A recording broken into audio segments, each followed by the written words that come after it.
untuk makluman semua, saudara kita Maidi ni, dia baru terkena kecelakaan. Apa dek dipanggil itu? Terkena setrum. Dalam bahasa Melayu kena renjatan elektrik, voltan tinggi, tahun lepas. Baru tahun lepas. Setahun Maidi dalam keadaan kesakitan, pemulihan. Siapa yang bantu dia? Isteri dia yang bantu. Yang uruskan badan dia, uruskan tu, uruskan ni. Jadi setahun dalam proses pemulihan, setahun dalam kemurungan. Maidi ini hampir putus asa, ada masanya hampir rasa nak bunuh diri. Sebab hilang anggota yang agak paling penting dalam hidup kita lah, tangan.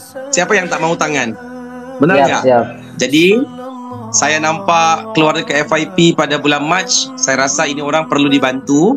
Dan saya lihat ramai orang yang kecelakaan ya, yang tak ada telinga, yang masalah muka, kudung tangan, kudung kaki. Tapi Maidi ini ada keunikan, ada tarikan. Caranya berbicara dengan penonton sangat lembut, sangat sopan. Jadi saya sebagai orang Malaysia rasa tertariklah untuk mendekati. Saya dengan isteri sama-sama mendekatinya. Ternyata keluarganya baik-baik. Abangnya Samsul, Tasim, Faizur, ibunya, mbuknya, semua bagus-bagus. Jadi saya rasa orang seperti ini kita perlu bantu. Kalau kita tak boleh bantu dari segi uang, kita bantu beri support, beri kata-kata yang positif. Kalau kita nggak boleh beri uang atau support, kita bantu dari segi doa. Sebab kita tidak berada dalam kasutnya. Maksudnya, kita tidak berada dalam situasinya. Kita tidak tahu macam mana yang dia alami. Walaupun sudah setahun, sehingga kini tangannya masih sakit. Bukan sengal ya, bukan rasa ngilu, bukan, tapi memang sakit. Sebab saya ada kenal dengan lagi 2 orang yang kena tangan kudung dah 10 tahun. 10 tahun pun masih sakit sampai sekarang. Masakan Maidi baru 1 tahun, masakan hilang sakit tu. Masih sakit ya. Sekarang kita nampak dia macam okey kan. Sebenarnya tengok, besok pagi masih tangannya sakit, petang datangnya tidak terjangka. Bayangkan, Allah beri kita anggota ni jari untuk memegang, untuk menumbuk. Maidi gunakan lengannya untuk menumbuk, lesung, masak semua. Mana mungkin bisa. Jadi sekarang ini Maidi udah bangkit, alhamdulillah, tahniah dek. Sejak bulan Februari 2023, adik kita ini udah mula bangkit, bersemangat, cuba adaptasi. Bagaimana ya mau hidup tanpa ada tangan yang sempurna? Bagaimana mau masak tanpa ada jari? Bagaimana mau menguruskan diri? Bagaimana mau sikat gigi? Atau bahasa Melayunya menggosok gigi. Jadi yang itu kita nak. Jadi kalau nampak Maidi live begini, berilah support. Kalau boleh beri gift, bagilah gift. Dia bukan mengemis ya. Saya tekan sekali lagi, saya tegaskan, adik saya buat begini bukan mengemis. Sebab ada juga yang suka hina, ini seperti mengemis. Tidak, dia bukan mengemis ya. Dia mau menceritakan bagaimana progres dia hari-hari ya. Cuma kita doakan semoga dengan takdir Allah Subhanahu Wa Taala, Maidi bisa bangkit, dapat bekerja. Kalau tidak boleh bekerja secara normal pun, mungkin boleh bisnes secara online. Kita support. Sebab saya tahu di Indonesia nak mencari kerja, orang yang sempurna nak mencari kerja pun susah. Benar enggak Maidi? Betul. Benar enggak? Apatah lagi kalau kita dalam saat kecacatan. Kalau kita kekurangan tangan, lagi susah. Yang sempurna pun susah mau cari kerja, ini kan pula yang udah cacat. Sebenarnya ujian yang sebenar bukan pada Maidi. Ujian yang sebenar-benarnya pada kita yang melihat. Apa yang harus kita bantu sebagai saudara semuslim? Apa yang kita harus bantu sebagai saudara serumpun? Walaupun berlainan agama dan sebagainya, kita sebagai manusia. Ujian sebenarnya pada kita.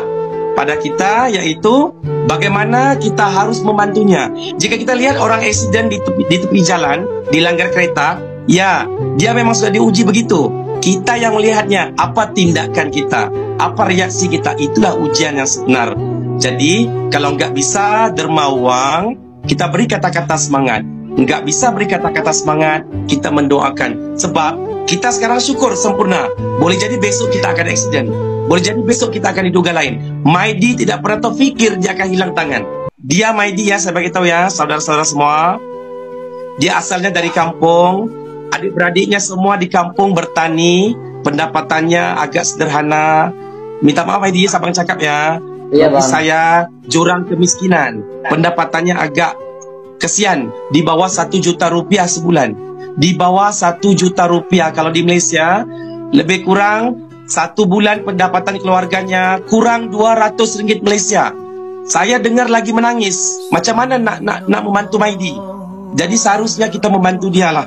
Kita membantu dia. Kita gunakan platform TikTok ini untuk kita bersatu, bantu antara satu sama lain. Tak kira agama, bangsa, kita bantu mana yang boleh. Boleh semua. Kemudian Maidi ini cita-citanya besar. Dia keluar daripada zon pertanian, pergi ke Bandar Pontianak. Alhamdulillah, Allah bagi kerja yang bagus. Dia dapat projek yang banyak. Projek buat rumah, buat tu, buat ni. Betul tak Maidi? Projeknya bagus. Gajinya agak lumayan. Dan dia tidak lupa ibunya. Tiap-tiap bulan dia beri ibunya uang. Dia beri adik-beradiknya. Malahan Maidi sebelum kecelakaan, dia pernah cakap dia ada hajat mau membawa ibunya pergi umrah. Membawa ibunya pergi umrah, namun hajatnya tidak kecapaian. Allah tarik nikmat tangannya. Jadi sekarang sumber pendapatan utama keluarganya di kampung. Memang ibunya, adik-beradik tidak mengharapkan dia, tapi kita harus bantu keluarga kan. Jadi bila Maidi sudah kehilangan kerja, kasihan pada keluarga di kampung. Malahan keluarga di kampung yang tidak berapa senang kena bantu Maidi. Jadi saya rasa saya terpanggil untuk bantu adik saya ini. Saya pun dah anggap dia seperti keluarga sendiri. Mula-mula dulu Maidi, masa saya kenal, banyak menangis, sedih. Lihat videonya. Sekarang Alhamdulillah, dia sudah ceria. Lihat. Lihat abangnya marah kalau dia menangis. Kamu harus bangkit. Lelaki kena kuat. Dan sebagai ketua keluarga, kamu kena sembunyikan air mata daripada istrimu. Kamu kena sembunyikan air mata daripada anakmu. Macam mana dugaan, kamu kena kuat, kamu kena bangkit. Saya tak anggap Maidi ini adik angkat saya anggap seperti adik saya sendiri. Adik saya sendiri. Mana yang saya perlu tegur satu. Cuma saya dah pesan banyak kali, sebagai seorang suami, sebagai seorang ayah, jangan pernah tunjukkan air matamu depan istri. Kamu harus kuat. Kamu harus kuat. Sekiranya kamu mau menangis, menangis di malam hari sewaktu istrimu tidur. Sebab seorang istri jadi lemah jika suaminya lemah. Dan saya dah bilang dengan Maidi, jika ada apa-apa kebutuhan, pertolongan, jangan malu-malu dengan saya. Saya tidaklah kaya, tapi saya akan usahakan. InsyaAllah. Allah uji kita, tandanya Allah sayang kita. Sebelum kita tersesat jauh di depan situ, lebih baik Allah panggil kita dengan cara begini. Nasib kita tak pasti. Adakah kita akan eksis sebagainya. Ini jadikan Maidi ini sebagai satu landasan, sebagai satu pengajaran pada kita bahawa semuanya tidak kekal. Muka yang cantik tidak kekal, tangan tidak kekal, semua tidak kekal. Kepada orang-orang Malaysia yang bersama malam ini, kalau nak bantu derma pada Maidi, kalaulah kakak-kakak, abang-abang nak bantu setakat bagi RM10, RM20, RM50, boleh melalui saya boleh bantu. Sebab saya ada kumpulkan duit, nanti saya bagi sekali pada Maidi dalam jumlah yang besar. Jadi boleh DM saya atau DM Maidi, dapatkan nombor saya, nanti bantu. Maidi tak boleh tulis di sini nombor ya, nanti kena ban. Nanti TikTok ban. Ya. Jadi kepada mereka yang fikir adik saya ini mengemis ke apa, jauhkan pemikiran itu. Sebab kita belum diuji. Kalau kita dah diuji, fikir macam mana kita nak buat. Kalau kita nak kaya, kita kena banyak sedekah. Bukannya kita mengumpul duit di bank berbukit-bukit, ya. Sebab dalam Islam nak kaya kena banyak sedekah. Sebab wang yang kita sedekah itulah wang kita di akhirat nanti. Banyak mana kita sedekah, banyak itulah wang kita di akhirat. InsyaAllah, ya. Sebab dalam kita punya wang, dalam harta kita, ada hak orang lain, ada hak orang miskin, ada hak orang itu, orang ini, kan. Yang duit ada pada kita itu belum tentu duit kita, mungkin duit acong. Sebab apa? Mungkin kereta rosak, nanti acong ambil duit kita. Betul tak Maidi? Betul. Jadi kita bersatulah sama-sama. Kita tak mau kira ya Islam ke Kristian ke, sama-sama bersatu atas nama manusia. Kita sejagat. Dan saya ajak saya punya teman-teman ya, saya juga mengajar bahasa Jepang di TikTok secara gratis, secara percuma. Jadi saya ajak saya punya peserta semua sama bantu. Bukan Maidi seorang. Siapa-siapa yang kita nampak kurang senang, mana kita mampu kita bantu. Kebetulan saya sudah rapat dengan Maidi, jadi saya bantu. Ya. Maknanya jangan fikir ya Maidi sengaja depan live buang masa. Dia lagi memikirin macam mana dia sebagai seorang ayah, seorang suami mau beri nafkah pada isteri. Istrinya juga saya beri motivasi, teguh, setia pada suami, saat susah, saat senang, jangan ditinggalkan.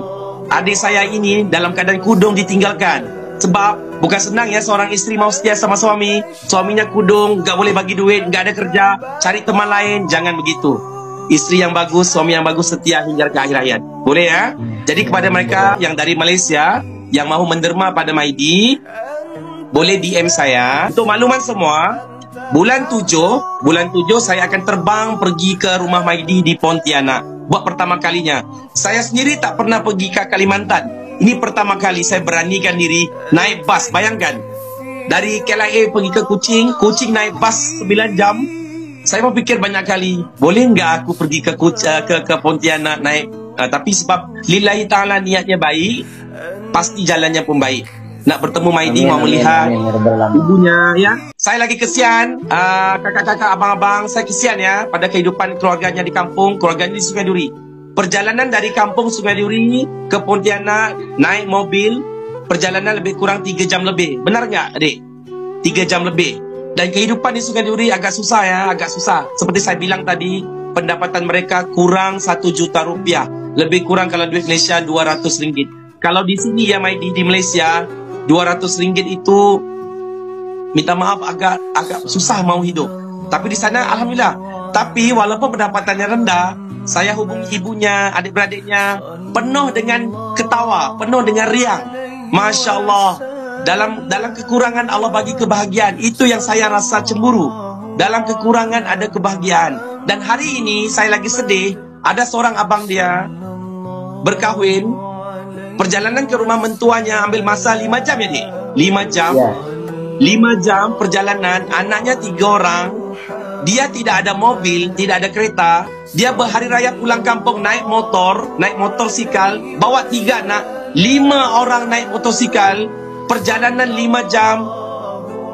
Subhanallah, saya tak bisa cakap apalah Maidi. Kalau di Malaysia Maidi, kalau ada orang bawa seperti itu, 5 orang naik motorsikal, diviralkan, saya pasti besok lusa akan ada orang sedekah kereta second hand. Dah berlaku di Malaysia. Saya doakan semoga ada rezeki yang tak disangka-sangka. Jadi saya ucap jutaan terima kasih kepada semua yang setia menonton adik saya ini bagi sokongan. Amin. Jadi teruskan yang menyokong adik saya ya. Teruskan ya. Ya Bang, ya? terima kasih banyak. Dan saya minta maaf ya kalau saya bercakap berlebih-lebihan. Saya punya suara memang begini. Saya memang cakapnya kuat. Cakap saya memang tegas. Memang begini cara saya. So selamat berkenalan. Apa bahasa Indonesia? Salken ya? Salken. Salken. Salken. Salken. Salam kenal sama Abang Sarenya. Terima kasih abangku ya. Terima kasih banyak Abang Sare.